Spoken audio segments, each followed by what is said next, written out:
A política do povo na TV. Vamos agora para o Bastidores da Política, né? O Luiz Armando já está nos nossos estúdios para a gente conversar um pouquinho sobre tudo que tem acontecido. Você que está acompanhando aí o nosso programa Povo na TV, você tem muitas dúvidas, né, com relação ao que pode acontecer, ao que está acontecendo, ao que pode acontecer com o nosso Estado. Ontem mesmo nós estávamos aqui justamente deixando bem claro para você que está acompanhando realmente o que a legislação diz, né, quando acontecem situações como essa, o afastamento, né, pela justiça de um chefe de executivo. E hoje a gente volta a falar nesse assunto com o nosso querido jornalista Luiz Armando, que já está aqui no Povo na TV. Deixa eu ir para lá para a gente conversar aqui dos bastidores da política. Luiz, tudo bem? Tudo bem, boa tarde, tudo tranquilo?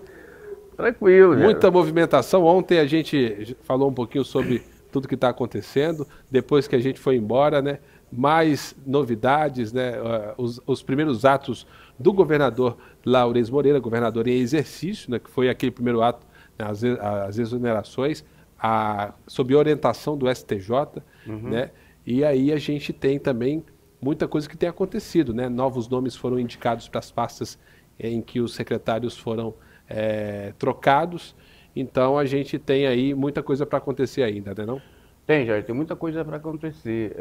O Laurez, ele fez a mexida na administração, como ele disse ontem na coletiva, por orientação do ministro do Superior Tribunal de Justiça, né? E eu imagino até que tenha sido por força da necessidade de evitar a obstrução de justiça, né? Porque tem servidores públicos envolvidos, né? Então esses servidores ali, continuando ali em cargo de função de confiança nas secretarias, é problema para a justiça realizar o seu trabalho. Então, isso aconteceu também na época do afastamento do ex-governador Mauro Carlesse, né? O mesmo ministro orientou, é de praxe isso, orientou o então governador em exercício Wanderley Barbosa para fazer o mesmo, né? Fazer as alterações nas secretarias, né? Que era necessário essa mudança, que agora o Laurez também foi obrigado a fazer uma orientação, né, do ministro do Superior, que acompanhou de perto aqui, como é também de praxe, no caso de operações semelhantes, acompanhou de perto aqui a operação, né? Inclusive ele participou da reunião da Corte do STJ via online, né, daqui de Palmas. Foi por videoconferência. Videoconferência.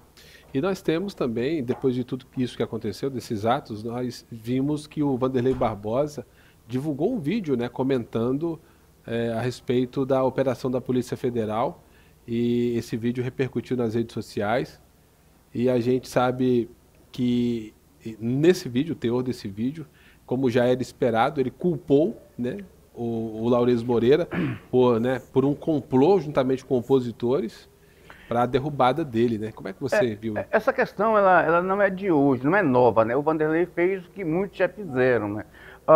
Quando o Mauro Carlesse foi afastado, também ligou-se a esse afastamento a adversários do Mauro Carlesse, né?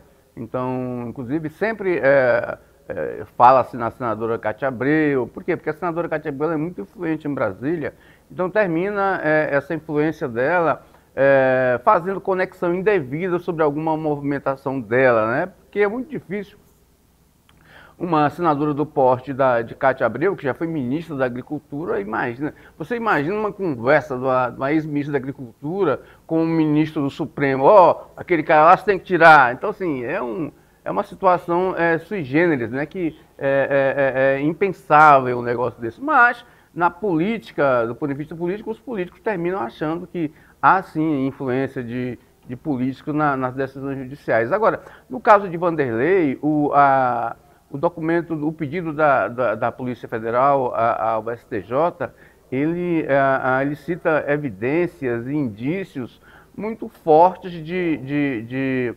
irregularidades, né, que terão que ser apuradas, né, porque até o momento não tem o contraditório. Você não teve, né, até este momento, a defesa do Wanderley para falar assim, esses 2 milhões que eu apliquei na pousada, eu vendi um gado. Não teve essa situação, essa oportunidade.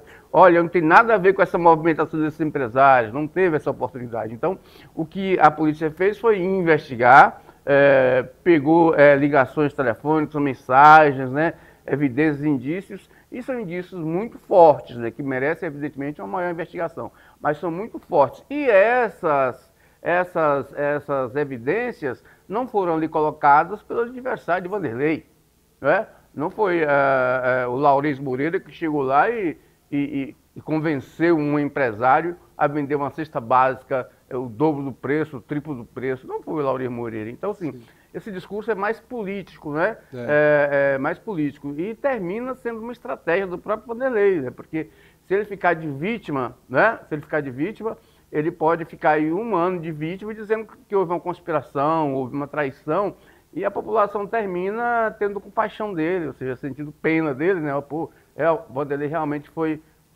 traído, fizeram uma conspiração contra ele não é isso, não é aquilo, então ele vai ter um ano para massificar isso aí e ganhar voto, né? Porque ele tem um apoio popular e vai ficar um ano aí sem, se esse afastamento for prorrogado por mais 180 dias, né? Então seria isso, um ano sem poder político, né? Então ele teria ele teria que utilizar esse tempo de alguma forma. E o poder, o Jairo, ele muda de lado muito fácil, né? Ou seja, o cidadão que está sendo beneficiado por um governo, quando chega outro governo que ele começa a beneficiar também, o poder do outro já passou, já passa a perspectiva do outro poder, né? Exato. Agora a gente vai esperar aí a decisão da Justiça. Eu tive informação hoje pela manhã que o governador impetrou um recurso no Supremo. Inclusive, nesse vídeo, ele disse que estava indo para Brasília. Né? Ele está em Brasília, está em Brasília, né? E ele foi lá justamente para fazer sua defesa. Aí eu tive informação hoje pela manhã que os advogados já impetraram um recurso contra o afastamento. Essa informação eu não consegui confirmar, né? O pessoal de Vanderlei não me retornou sobre esse assunto, mas eu tenho uma informação de Brasília, e não é do grupo de Vanderlei, que o Vanderlei teria hoje, os advogados dele teriam hoje pela manhã impetrado um recurso, né? É a ver o que vai decidir o Supremo Tribunal Federal ou o STJ, que eles podem ter recorrido no próprio STJ ali, para esgotar instâncias até chegar no Supremo. Mas a informação é que realmente houve um recurso hoje para tentar reverter essa situação, que já neste momento, o Jair, já termina sendo um problema político, né? Porque a Secretaria já mudou todo mundo, né? Já há um novo grupo no Palácio Araguaia, e aí isso também a Justiça verifica, né? Agora, Jair, a mudança do Ministério da Procuradoria-Geral da República sobre esse afastamento de Vanderlei, ele merece uma reflexão, né? Em menos de 24 horas, a Procuradoria, a PGR, mudou. Voltou atrás, né? Voltou atrás. Lá no parecer da PGR, quando o ministro pediu o parecer da PGR para afastar ou não o governador, a PGR fez um parecer contrário ao afastamento do governador, porque ele disse que, apesar dos indícios, das evidências, merecia uma maior investigação, inclusive a dar chance ao governador explicar. Aí ele chega até a falar que essa questão dos valores, o Vanderlei pode ter uma explicação para essa questão dos valores, né? Então seria necessário que o inquérito andasse mais um pouco para poder ter ou seja, o PGR, né, o procurador, que é o vice-procurador-geral da República, ele opinou de que não via necessidade de afastamento do governador Vanderlei Barbosa. Mas na sessão da corte, né, na sessão especial, uma outra procuradora, né, da República que opinou lá, né, quando foi na hora de votar na corte, com todos os ministros ali, votar o mérito realmente do afastamento, para ratificar a decisão individual monocrática do Mauro Campbell. Lá nessa hora foi um outro procurador que fez o parecer, que opinou lá, né, que foi uma procuradora, né, a Maria Luísa, né? Então ela opinou a favor do afastamento, sem justificar sem acrescentar ou alguma coisa além do que o procurador anterior havia colocado, que poderia, não haveria necessidade do afastamento do governador. E essa procuradora que substituiu o procurador que fez o parecer foi justamente o contrário, ou seja, ela não apresentou fatos novos, mas votou o contrário, né? Ela priorizou falar sobre a questão da contemporaneidade, ou seja, se estava no tempo aquele... então, e coisa que o procurador que deu parecer contrário ao afastamento, não tinha nem suscitado isso. Ele estava numa questão mais primária, ou seja, que a questão do dinheiro careceria de uma investigação e que aquilo não era motivo de afastamento. Então, eu acredito que essa dúvida aí da Procuradoria-Geral da República é um dos elementos que a defesa de Vanderlei pode suscitar aí nesses recursos, porque ela ficou muito, muito evidente. Agora, uma questão, Jairo. No Brasil, da Covid para cá, em cima das questões da Covid, 9 governadores foram investigados ou ainda estão investigados sobre desvios de compras na Covid. Apenas 2 governadores foram afastados, o governador do Tocantins, Vanderlei Barbosa, e o governador de Roraima. Então, assim, é uma questão que, curiosamente, são 2 estados pequenos, né? Sim. Que têm bancadas pequenas no Congresso, não? Ambos têm 8 deputados federais e 3 senadores apenas, mas 7 governadores estão aí respondendo a processos semelhantes, né, que diz respeito a compras e desvios, acusação de desvio na Covid-19, né? Quando os governadores foram isentos de fazer licitação por determinação, por um decreto da Presidência da República. Então, 9 foram investigados, 7 não foram afastados do cargo, só 2 foram afastados, que é o Vanderlei Barbosa e o governador de Roraima, Antônio, esqueci o nome dele. Então, é uma questão a se refletir, né? Por que no estado do Tocantins os ministros das Cortes Superiores têm tanta atenção, tanta preciosidade, né, em julgar e tomar essas decisões, né? Porque um governador de estado não é nem réu, o Vanderlei não é nem réu, assim como Mauro Carlesse não era nem réu quando foi afastado, e não é até hoje. Mauro Carlesse ainda não é réu, ou seja, o inquérito está em andamento ainda. Então, como é que você afasta um governador de um estado com um orçamento de 20 bilhões, uma população de 1 milhão e quase 600 mil pessoas, a partir de um inquérito, né? Ou seja, então é algo que realmente a justiça devia pesar na balança, né? Se realmente necessário você fazer, criar uma ruptura dessa na população, porque cria insegurança, né? A gente vem aí de 4 anos atrás teve um afastamento, agora tem outro afastamento.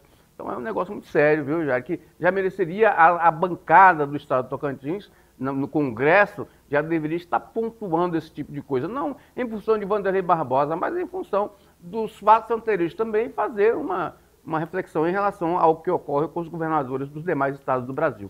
Com certeza. A gente falou agora há pouco sobre o vídeo do Vanderlei Barbosa. Quem não acompanhou nas redes sociais e quiser ver, a gente tem um vídeo na íntegra aí. Vou pedir para o Wesley colocar para a gente o vídeo do Vanderlei em direção a Brasília, né? Vamos ver aí. Meus amigos e minhas amigas de todo o Tocantins, todos acompanharam a movimentação de hoje. Eu estou em direção a Brasília, mas eu não deixaria de informar a vocês a saga, toda a perseguição que nós sofremos durante todos os últimos 2 anos, até chegar ao dia de hoje. Eu ganhei as eleições passadas com quase 500 mil votos. E para isso derrotei pessoas que não aceitaram e se juntaram ao vice-governador Laurez, se juntaram a ele, e durante todo esse tempo eu sofri muito, por isso o meu afastamento do Laurez, porque eu sabia o que ele estava fazendo. Eu tinha informações diárias dele em Brasília, tentando o tempo inteiro me afastar do mandato, de uma função que eu fui eleito com quase 500 mil votos. Mas eu vou lutar para isso, para que eu possa restaurar o meu governo, um governo que mudou os rumos do Tocantins, um governo que melhorou as estradas, escolas, os hospitais, o servidor público, a segurança pública, um governo que fez a movimentação econômica, o crescimento econômico do Estado. Então eu quero tranquilizar os meus amigos e amigas de todo o Estado, que me mandou mensagem durante todo o dia, que oraram por mim.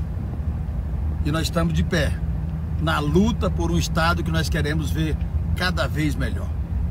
Contem comigo e eu conto com as mensagens de apoio, a solidariedade do povo tocantinense.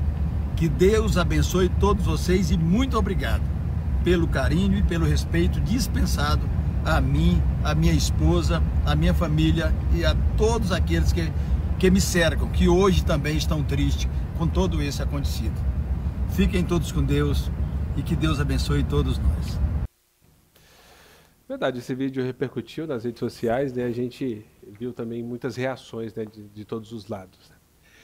Luiz, eu vou para o intervalo comercial, daqui a pouquinho a gente volta a falar sobre o cenário político do Tocantins, inclusive sobre o pedido que foi protocolado pelo vereador Amasta, né, na Assembleia Legislativa, pedido de impeachment do governador Wanderley Barbosa, e também vamos falar sobre Janad, né, e muito mais. Então não sai daí que eu volto rapidinho.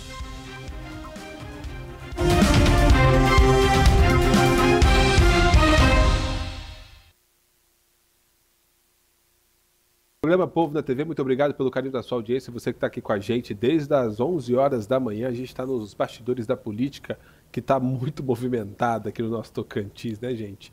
Então, a gente estava falando sobre as ações do governador em exercício, as exonerações, a análise política aqui com o Luiz Armando. Agora, a gente estava falando antes do intervalo que é sobre o pedido de impeachment, né, que foi protocolado pelo Amasta. Inclusive, ontem você soltou uma nota e até o Laurence falou assim, ó, ele protocolou, é coisa dele, não tem nada a ver com isso.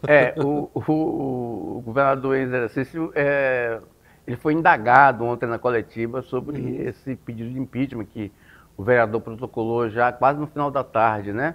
E eu confirmei na Assembleia, realmente ele protocolou no final da tarde esse pedido de impeachment. Agora, Jairo, a questão é o seguinte, pedido de impeachment é um direito que qualquer cidadão tem de fazer na Assembleia, na Câmara, né? Então, podia ser qualquer um guarda de trânsito, uma mulher, sendo maior de idade, vai lá e protocola o pedido, né? A questão não é o pedido, a questão é o trâmite do pedido, né?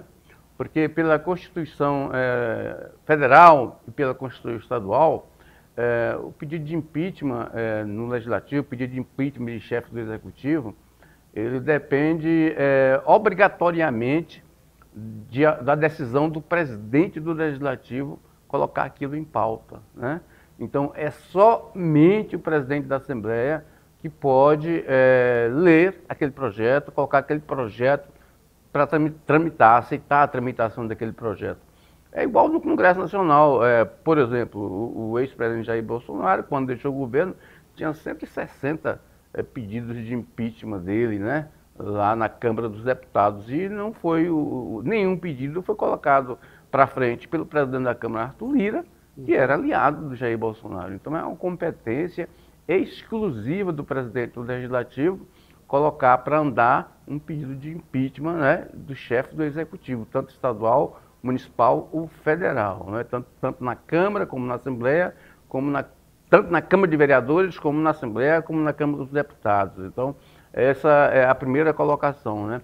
A segunda colocação é o governador Wanderley Barbosa, o ex-governador, aliás, o governador afastado Wanderley Barbosa, ele tem 22 dos 24 deputados estaduais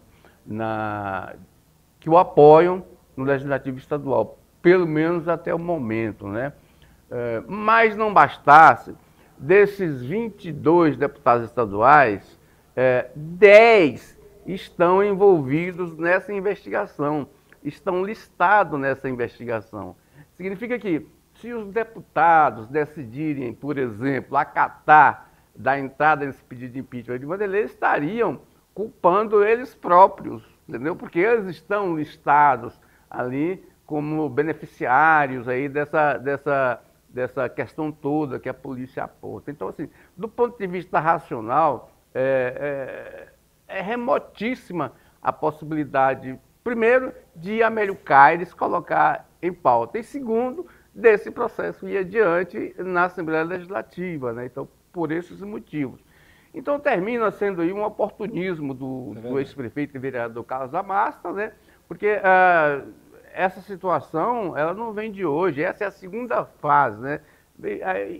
Aí apareceria logo uma pergunta: por que então que o PSB, que o ano passado e o ano atrasado fez tanto, provocou tantas ações na Assembleia Legislativa, né? Ações contra a dupla eleição, né? Então, várias ações inconstitucionais, leis inconstitucionais da Assembleia Legislativa, o PSB de Amasta entrou na justiça, né? Teve aquela questão do partido, né? Então, aí ele decidiu entrar agora com o pedido de impeachment de Wanderley, um ano depois, que já teve a primeira operação com as mesmas acusações, né? Então, assim, fica aquele ar de oportunismo, né? Por isso que eu vejo que o governador em exercício, Laures Moreira, ontem, ele refutou peremptoriamente uma vontade política dele de entrar com um pedido de impeachment. A participação dele nesse impulso de Carlos Amasta de protocolar esse pedido. Até porque o governador em exercício, daqui para diante, para ele manter um governo de segurança e obter o apoio da população, dado que ele não foi eleito, ele foi eleito como governador, o pessoal votou no governador, não votou no vice, né? Então, ele vai ter que ter agora muito apoio dessas pessoas, apoio das instituições, formar um marco de aliança. Ou seja, para ele manter esse governo, ele tem que formar alianças, né? Tem que demonstrar organização, demonstrar segurança, não só no setor público, na administração pública, mas segurança para a economia de modo geral. E isso não se faz criando atritos, né, criando adversários, como é o caso desse pedido de impeachment, no momento em que há apenas um inquérito tramitando no STJ e ainda tem recursos ainda que o Wanderley Barbosa pode interpor para tentar reverter essa situação. Muito bem, pois é. A gente está vendo aí como você mesmo falou, porque só agora, depois dessa primeira fase, foi em agosto de 2024, teria muito tempo, né, já para poder protocolar esse pedido. Sim, o PSB tem sido tão ativo aí, ativo, né, nessas pautas e tudo mais. Bom, agora a gente percebeu ontem, né, nas primeiras entrevistas do governador em exercício, Laures Moreira, que muitas pessoas ali ao redor, né? E se você perceber bem, enquanto o Elias Viana estava entrevistando o Laures, a gente viu a Jana de lá no cantinho, longe.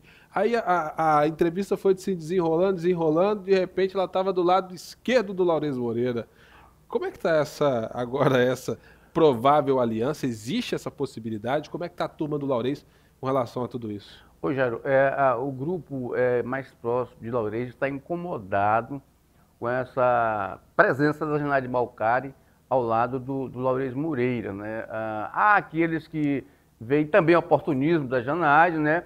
E que o Laures não está tendo pulso firme, até porque o Laures chegou ali ao governo, ele não tem ainda não tem aquele muro de arrimo, né? Porque todo governador tem aquela pessoa que faz o filtro, né? Não deixa, escolhe quem vai ficar perto dele, né? E a Janade, no caso da Janade, ela não teria autoridade para ficar ali ao lado do governador, porque ela é apenas uma deputada, né? Ou seja, ela não é presidente de órgão nenhum, né? Então ela estava ali, o Laures aceitou ela ali ao lado, passou a impressão de que ela é aliada do Laures Moreira. Então, é um tipo de situação que os aliados de Laures Moreira, aqueles que estão com o Laures há muito tempo, eles têm medo disso contaminar a administração dele, porque Laures, a Janade, apesar de nos últimos 10 dias ter declarado oposição ao governador afastado, Wanderley Barbosa, o rosto dela, a cara dela e o partido dela é o PL, Partido Liberal, o partido que é o partido aliado do governador afastado. Então, está pegando muito mal, as pessoas que são próximas a Laures Moreira já estão incomodadas com com essa situação, estão sem jeito de conversar com o Laurez sobre isso, e o Laurez também não reage nessa situação. Talvez pensando na possibilidade, que é remota também, do STJ afastar aqueles 10 deputados estaduais que a polícia pediu e o ministro do STJ não concordou com o afastamento, porque se aqueles 10 deputados forem afastados, sobra para presidir a comissão executiva da Assembleia Legislativa, sobra justamente a Janaide Valcari, que é a segunda secretária da mesa.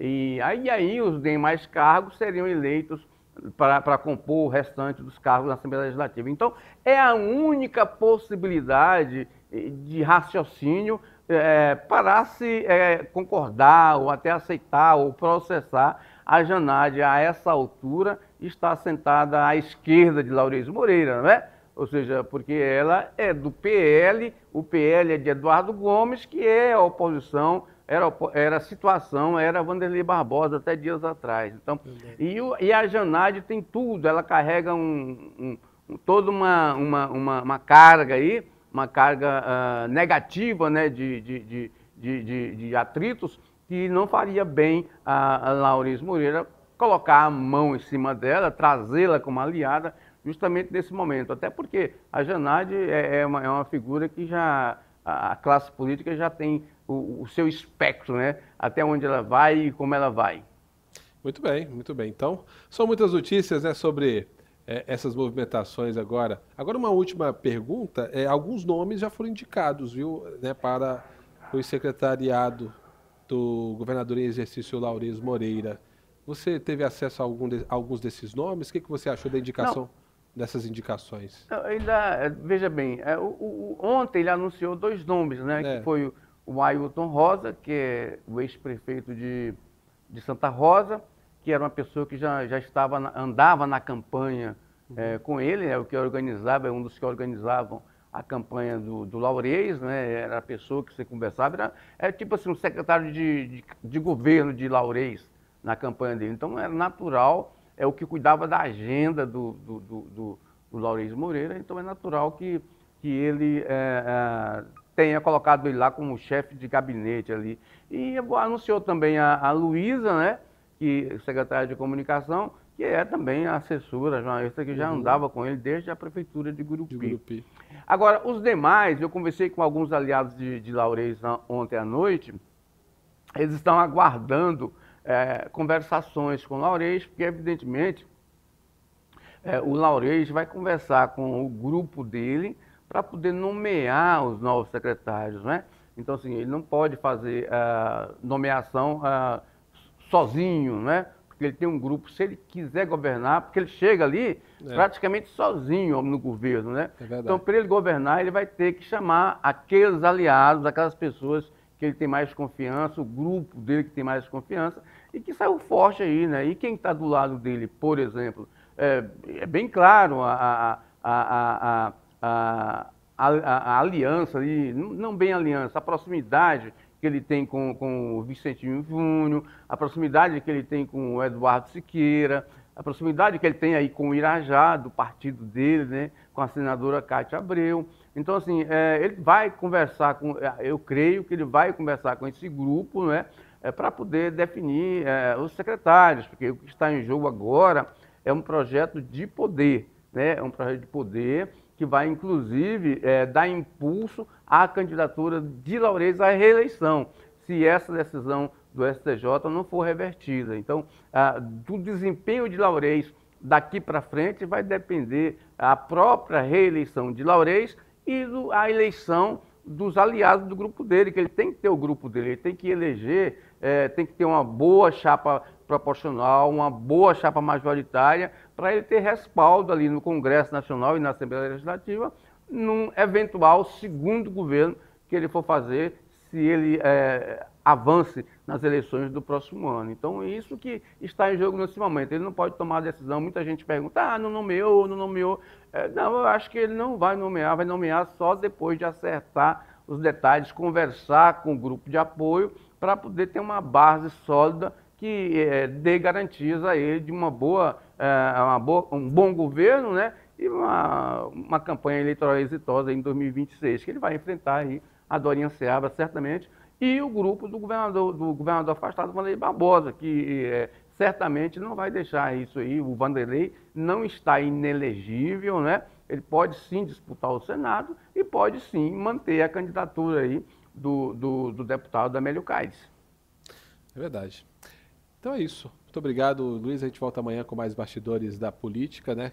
Vamos saber, né, o que vai acontecer de hoje para amanhã, que deve ter mais movimentações aqui no cenário político do nosso querido estado do Tocantins. Vou para o intervalo comercial, volto daqui a pouquinho com o Tá Bombando, que hoje vai ser com o Elias Viana. Até já!